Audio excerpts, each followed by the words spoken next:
السلام علیکم ورحمۃ اللہ وبرکاتہ۔ سورۃ آل عمران آیت نمبر دا شپږ پنځوسم، آیت نمبر 56۔ اعوذ باللہ من الشیطان الرجیم، بسم اللہ الرحمن الرحیم۔ فَأَمَّا الَّذِينَ كَفَرُوا فَأُعَذِّبُهُمْ عَذَابًا شَدِيدًا فِي الدُّنْيَا وَالْآخِرَةِ وَمَا لَهُم مِّن نَّاصِرِينَ۔ وَأَمَّا الَّذِينَ آمَنُوا وَعَمِلُوا الصَّالِحَاتِ فَيُوَفِّيهِمْ أُجُورَهُمْ والله لا يحب الظالمين۔ ذلك نتلوه عليك من الآيات والذكر الحكيم۔ دماڑی رو عزت مند اوریدن کو پدی آیتونو کی اللہ تعالی د کافر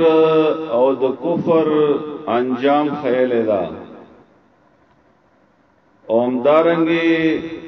د مومن او د ایمان انجام هم خیال دا۔ اللہ فرمائی فَأَمَّا الَّذِينَ كَفَرُوا،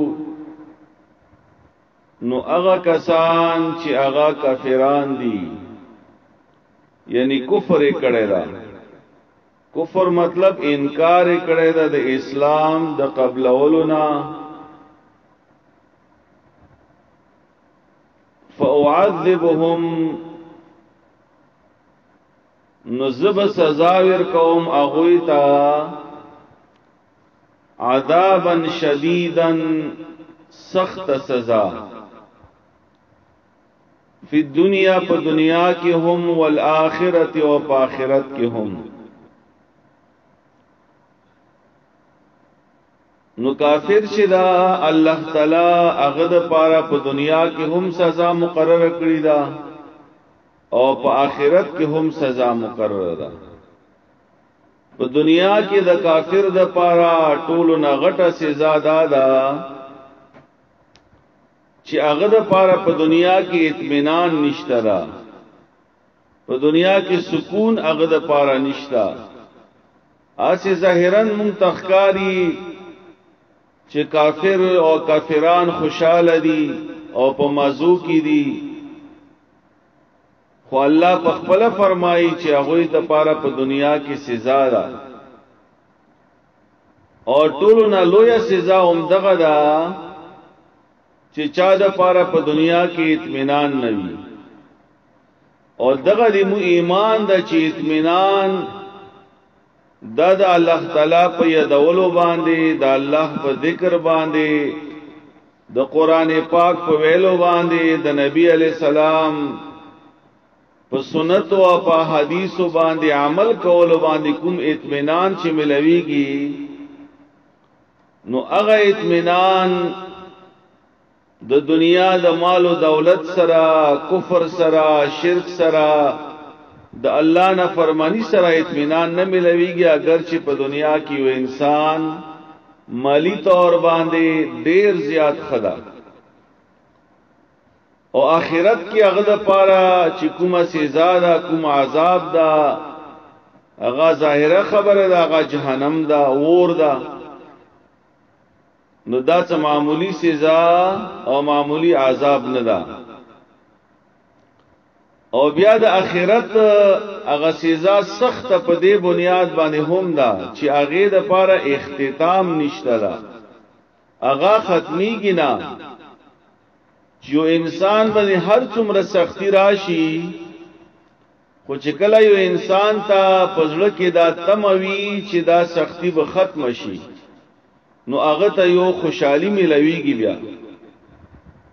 خو چې یو کس دا وغا په تکلیف کې دا،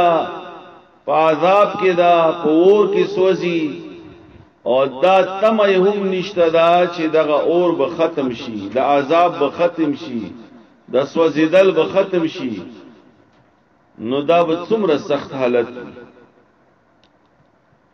او بیا په دنیا کې چې انسان باندې تکلیف راشي نو چا سره ملاو شي څوک به ته اطمینان درکې څوک به تسلی درکې څوک به ته همدردی در سره وکي څوک به ښه خبره وکي خو په آخرت کې خدا خبره هم نشتا دي کافر د پاره او بیا الله فرمایي وما لهم من ناصرین او نبوی دی کافرانو د پاره هیڅ څوک مدد کوونکې څوک به مدد هم سره نشي کوي واما الذين امنوا اغکسان چې هغه مؤمنان دي مسلمانان دي او صحیح مسلمانان دي اخلاص سره غوي ایمان راوړی دا اور سرا وعملوا الصالحات و نیک اعمال هم کوي ګور باز د سي مؤمنان شتا چې هغه ځان ته مسلمانان یې خو نیک عمل نه کوي نه هغه مؤمن هغه مسلمان چې هغه نیک عمل کوي فیوفیهم اجورهم نو پراب ویر کی الله تعالی هغه ته بدله د هغه اجر د هغه والله لا يحب الظالمين او الله تعالی نخو خوي ظالمان خلق نو دا د مؤمنانو هغه اجر دا او انعامات دي او فیدی دی هغه د پاره نو الله چې چاته بدل ور کوي نو هغه به څومره ښه بدل وي ګوره په دنیا کې یو کس چې چا سره خېګړه کوي نو دا د خپل حیثیت مطابق خېګړه کوي او بیا هغه ذات چې هغه ټول نه اوچت ذات ته چې هغه الله رب العزت ته هغه نه اوچت څوک نشتا هغه نه زیات ور کون کې څوک نشتا نو چې هغه یو ورکړه کوي چاته بدلا ور کوي نو هغه بدلا هغه اجر به هم اندوم را لوي وي ذالک دا چې تیر شولو دا کومي خبره چې تیر شولې دا کوم آیتونه چې بیان شولو نتلوه علیکا دا مونږه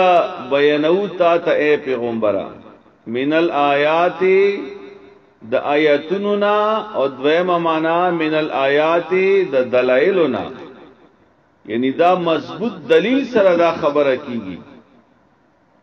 و ذکر